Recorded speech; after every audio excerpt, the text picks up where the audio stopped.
여러분 안녕하십니까? 한 주간의 주요 소식을 정리해드리는 헬로티비 뉴스 충남입니다. 첫 소식입니다. 지난 주말 예산 예당 산업단지에 있는 한 공장에서 폭발 사고가 있었죠. 최근 저희 충남방송 취재진이 단독으로 확보한 영상을 보면 당시 폭발 충격을 실감할 수 있는데요. 이번뿐만 아니라 한 달 사이 예당 산단에서 크고 작은 사고들이 계속 잇따르고 있는 것도 걱정입니다. 인근 주민들은 불안해서 못 살겠다며 대책을 촉구하고 있습니다. 정선영 기자입니다. 공장 한쪽 벽면이 무너지고 지붕은 종잇장처럼 구겨졌습니다. 지난 3일 오후 5시 반쯤 예산 고덕면 예당 산업단지에 있는 한 의약품 원료 제조 공장에서 폭발이 발생했습니다. 이 사고로 작업 중이던 50대 직원 2명이 중상을 입고 인근 병원으로 옮겨졌습니다. 현장엔 경찰과 소방 인력 100여 명이 투입됐으며 공장 내부 90제곱미터 등이 파손돼 소방서 추산 1,700만 원의 재산 피해가 났습니다. 당시 원료 제조에 사용하는 화학 반응 장비를 수리하던 중 폭발이 난 것으로 추정됩니다. 현장에 소방대원이 들어가지 못했어요. 화학약품이고 그래가지고 직원 보내서 완전 복장 보내서 그 다음에 그 조치를 하고 그때 투입 들어갔습니다. 사방으로 그 벽체가 무너지고 그 안에 시커멓게 연기가 시커멓게 벽체 끓음이 나 있었습니다. 주민들은 놀란 가슴을 쓸어내렸습니다. 공장에서 약 500m 떨어진 주택가에선 큰 폭발음과 진동이 느껴졌고 일부 주민은 야산으로 대피하기도 했습니다. 그때 마당가에 우연히 서 있었는데 빵 하고 폭발 소리가 들려가지고 너무 놀래가지고 이게 뭔 소린가 하고 보는 중에 그 공장에서 시커먼 연기가 그 뭉게구름처럼 막 올라가는 걸 목격하고 이장님을 막 불렀죠. 그때 너무 놀래가지고 어머머 저게 웬일이냐고 저게 화공약품 저거 아니냐고. 예당 산단에선 지난달 11일에도 한 공장에서 방수 도료로 쓰이는 우레탄 7.8톤이 누출됐습니다. 17일엔 폐배터리에서 납을 추출하는 공장에서 악취와 분진이 발생해 민원이 속출했습니다.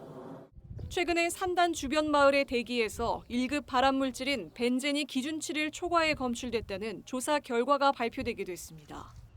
환경오염에 각종 사고까지 잇따르자 주민들의 불안감은 극에 달하고 있는 상황입니다.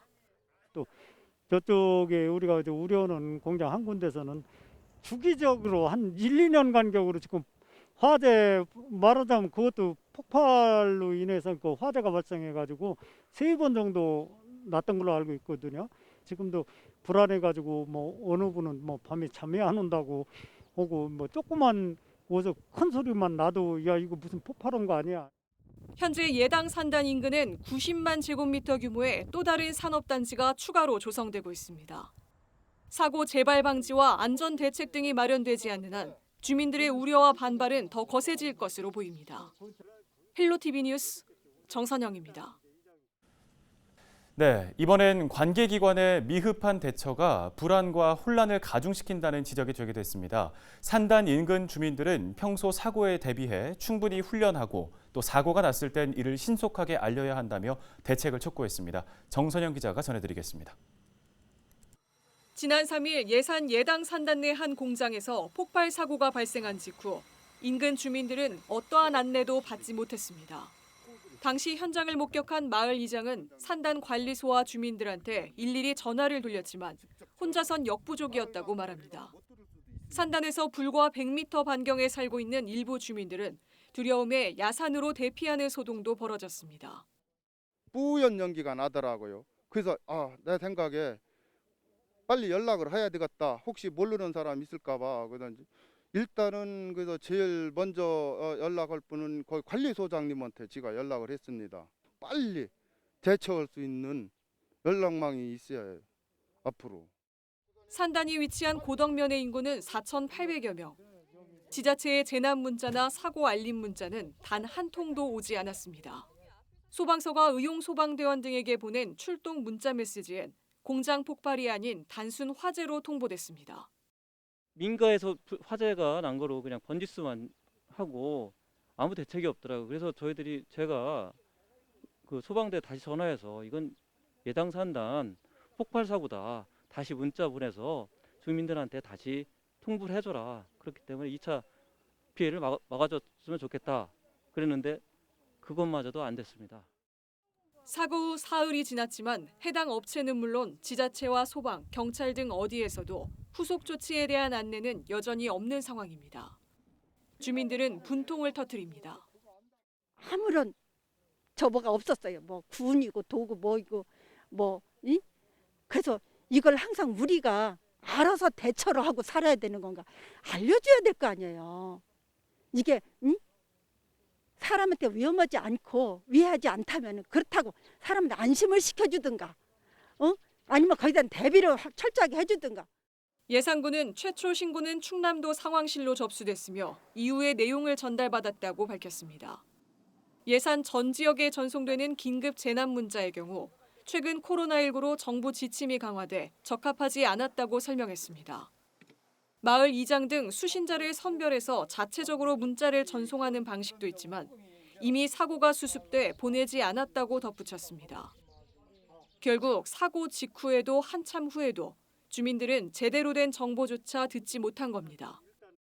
상황이 일단은 안전 조치가 다 된 상태였어요. 또 상황실로 가가지고 소방 본부 해가지고 소방서 이제 출동하고 그래가지고 그러니까 안전 조치가 된 상태에서 코로나하고 다른 거 재난 많기 때문에 저도 지금 문자 같은 거는 지금 통제를 하고 있어요. 긴급 문자를 너무 남발할 경우는 이게 주민들한테 피해가 간다 해가지고. 예당 산단 입주 기업의 80%는 유해 환경 물질을 취급합니다. 주민 대응 훈련과 신속하고 투명한 알림 체계 등이 갖춰져 있지 않은 상황에서 앞으로 대형 사고가 발생한다면 더 큰 피해로 이어질 수 있습니다. 헬로티비 뉴스 정선영입니다.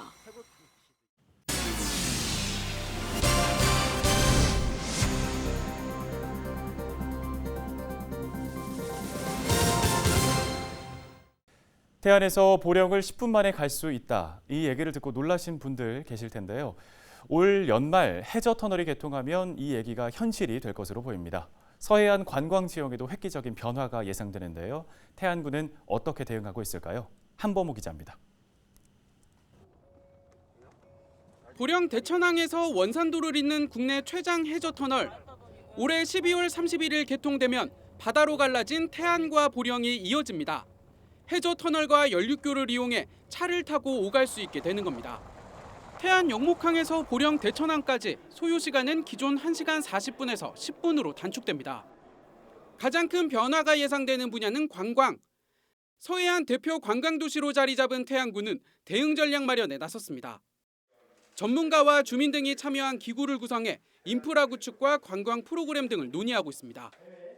민관 거버넌스를 구성해서 1차 회의를 가졌고 또 현지 관련 부서들이 현지 점검을 통해서 해저터널 개통 대비를 준비하고 있습니다. 1,000만 관광객을 유치하고 있고 인전 해저터널 개통과 더불어서 이보다 더 많은 관광객이 이번 관광 전략에는 새로운 태안의 관문이 될 고남과 안면 지역이 중심입니다.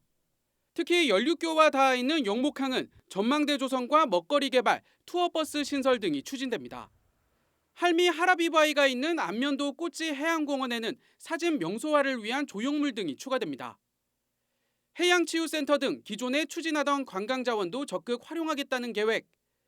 보령과의 경쟁이 불가피해진 만큼 태안만의 장점을 극대화할 필요성도 제시됩니다. 코로나19로 관광 형태가 바뀌고 있는 만큼 자연경관을 활용한 소규모 관광객 유치, 다양한 체험 프로그램 마련 등에 초점을 맞춰야 한다는 조언입니다. 대단히 시설 중심에서 소규모 가족 단위로 자연 경관을 감상하는 형태로 많이 바뀌기 때문에 시설 위주보다는 프로그램 위주의 어떤 사업들을 좀 준비할 필요는 있을 것 같아요. 새로운 관광벨트가 불러올 변화의 바람이 태안군의 순풍이 될 수 있을지 중요한 기점에 놓여 있습니다. 헬로티비 뉴스 한보호입니다. 코로나19로 화훼 농가들의 어려움이 이만저만이 아니죠. 이런 가운데 태안 안면도 꽃축제장에서는 튤립 박람회가 개최됩니다. 꽃 소비 촉진 캠페인도 계속되고 있는데 화훼 농가에 힘을 실어줄 수 있을지 주목됩니다. 한범호 기자가 취재했습니다. 태안 안면도 꽃축제장. 연간 방문객이 50만 명인데 지난해엔 8만 명에 그쳤습니다. 코로나19 직격탄을 맞은 겁니다. 봄마다 열리는 튤립 박람회 개최 여부를 놓고 고심이 클 수밖에 없던 상황. 고민 끝에 9일부터 한 달 동안 박람회를 열기로 했습니다. 화훼 농가들의 꽃 공급을 이어가고 지역 경제를 활성화하기 위해 내린 결정입니다. 꽃 소비 문화가 조금 이제 너무 많이 줄어가지고 조금 이제 으쌰으쌰 하자 뭐 그런 취지가 좀 크고요. 그 다음에는 이제 지역 경제 활성화를 조금 더 이제 활력을 좀 불어넣기 위해서 우리가 좀 앞장서보자 뭐 그런 부분이 있었고. 코로나19 확산 우려에 대해선 방역 수칙을 철저히 지키겠다는 입장입니다. 축구장 뭐 한 7개 면적의 크게 야외 공간, 탁 트인 공간이에요. 방역 수칙을 참 철저하게 진행하고 있습니다. 이제 행정 지침에서도 이제 요구하는 사항이고, 그래서 뭐 발열 체크부터 해서 화훼 농가를 돕기 위한 움직임은 계속되고 있습니다. 최근엔 태안군 공무원과 농민들이 직접 전통시장을 찾아 꽃 나눠주기 캠페인을 펼쳤습니다. 코로나19 이전보다 매출이 30에서 40%가량 떨어진 화훼 농가는 조금이나마 숨통이 트인다는 반응입니다. 1,700번 정도의 화분과 꽃다발을 만들어서 시장 상인분이나 지역 소비자들한테 나눠드렸습니다. 굉장히 호응이 좋았고요. 아마 좋은 구경거리가 될 것이고 화훼 농가들한테도 많은 도움이 될 것 같습니다. 태안은 충남 전체 화훼 생산량 중 가장 많은 30%를 차지하는 곳. 코로나19가 좀처럼 수그러들지 않으면서 소비 촉진 분위기는 한동안 계속될 전망입니다. 헬로티비 뉴스 한보호입니다. 다음 소식입니다. 도시개발이 한창인 당진 수청지구에 학교 신설을 촉구하는 목소리가 커지고 있습니다. 이곳에는 6,000세대가 넘는 아파트가 들어설 예정인데요. 학부모들은 과밀 학급과 원거리 통학 문제를 우려하고 있습니다. 보도에 김단비 기자입니다. 아파트 건설 공사가 한창인 당진 수청 2지구입니다. 내년부터 이곳에 아파트 6,600여 세대가 들어섭니다. 공원을 비롯한 편의시설과 상가 등 도시개발이 순조롭게 진행되고 있지만 문제는 학교입니다. 아파트 입주로 2,000명 이상의 초중학생이 유입될 것으로 예상되는데 현재 이 일대에는 학교가 없기 때문입니다. 학부모들은 2km 이상 떨어진 거리를 통학해야 한다며 학교 신설을 촉구하고 있습니다.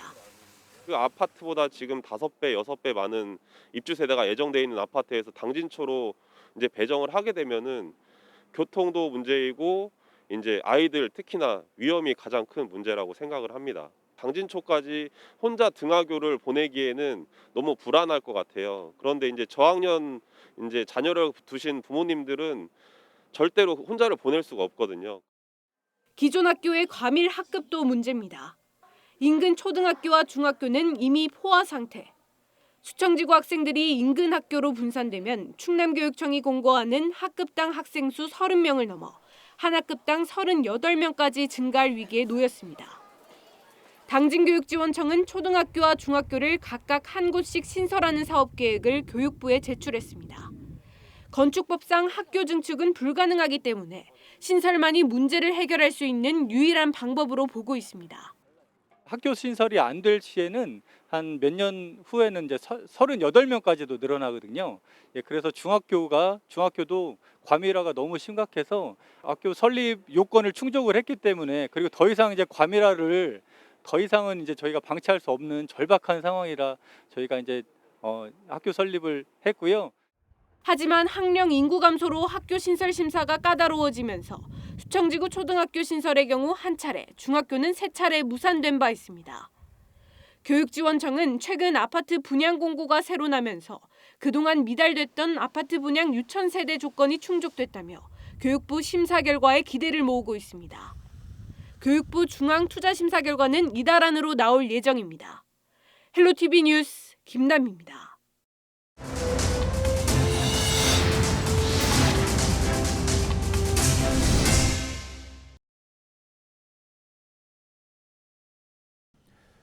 올해 1분기 충남에서 발생한 교통사고 사망자가 지난해보다 감소한 것으로 나타났습니다. 충남경찰청은 올해 1분기 1,900여 건의 교통사고가 발생해 51명이 사망했다고 밝혔습니다. 지난해 같은 기간 사망자 수보다 21명, 29% 감소한 수치인데요.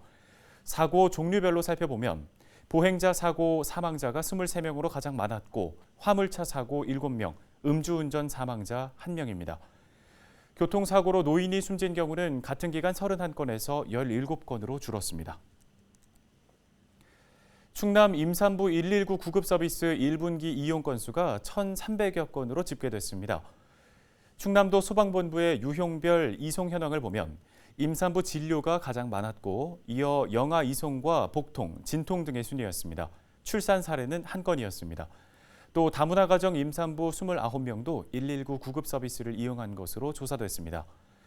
충남 임산부 119 구급 서비스가 정확하고 신속하게 이루어질 수 있도록 진료병원 등의 정보를 등록한 임산부는 작년 말 기준 11,000여 명입니다. 당진 상공회의소와 서산 상공회의소, 충남 북부 상공회의소 등 충남 3개 상공회의소는 서산 민항 건립을 요청하는 공동 건의문을 국토교통부에 전달했습니다. 이들 상인은 건의문에서 충남은 국내 9개 도 단위 광역자치단체 중 유일하게 민간공항을 보유하지 못한 곳으로 혜택을 받지 못하는 도민들의 상실감이 크다고 지적했습니다. 이어 서산 공군 비행장 활주로를 이용하면 흑자 운영이 가능하고 최근 특별법이 통과된 부산 가덕도 신공항 건설비의 0.68%인 509억 원이면 건설이 가능하다고 주장했습니다. 야생조류가 유리창에 충돌해 폐사하는 이른바 버드킬 예방을 위해 조례 제정이 추진됩니다. 장승재 충남도 의원은 충청남도 야생조류 충돌 저감 조례안을 대표 발의했습니다. 장 의원은 조례안을 통해 충남도가 관리하는 공공건축물이나 투명 방음벽 등에 야생조류 충돌을 막을 수 있는 테이프와 유리 등을 설치하도록 명시했습니다. 일반 건축물에 대해서도 설치 비용을 지원하도록 했습니다. 해당 조례안은 13일 충남도의회 본회의에서 최종 의결될 예정입니다. 정부가 코로나19 관련 긴급 재난문자 지침을 다시 완화했습니다. 행정안전부는 지난 1일부터 코로나19 확진자 발생에 대한 재난문자 송출을 금지했다가 민원과 지자체의 요구가 잇따르자 엿새 만에 지침을 바꾸었습니다. 이에 따라 6일부터 하루 동안 발생한 전체 신규 확진자 현황을 매일 한 차례 송출하게 됐습니다. 집단 감염 발생 상황과 코로나19 검사 안내, 백신 접종 관련 내용 등은 계속해서 송출이 가능합니다. 이 밖에 자치단체장이 시급하게 주민들에게 알려야 할 필요가 있다고 판단한 사항은 지자체에서 먼저 송출한 이후에 소명하도록 했습니다. 예산군민의 흡연율이 증가하고 음주율은 감소한 것으로 조사됐습니다. 예산군 보건소가 지난해 8월부터 10월까지 주민 800여 명을 대상으로 지역사회 건강조사를 실시한 결과 흡연율은 지난해보다 3%포인트가량 증가한 19.7%로 나타났습니다. 월간 음주율은 41.7%로 지난해보다 4.3%포인트 감소했습니다. 군 보건소는 5명 이상 모임 금지와 회식 감소 등 사회적 거리 두기가 영향을 미친 것으로 보고 있습니다. 태안군이 소상공인의 부담을 덜어주기 위해 4월 상수도 요금을 50% 감면합니다. 감면 대상은 목욕탕용 상수도 사용량 등 4천여 건이며 감면 금액은 1억 3천만 원입니다. 앞서 군은 태안 동부시장과 안면도 수산시장, 태안 공영버스터미널 등 군유 재산을 임차한 소상공인에게도 올해 상반기 사용료 50%를 감면했습니다. 태안군은 코로나19 장기화로 어려움을 겪고 있는 주민들을 위해 각종 사용료 감면 정책을 계속 추진할 방침입니다.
준비한 소식은 여기까지입니다. 함께해 주신 여러분 고맙습니다.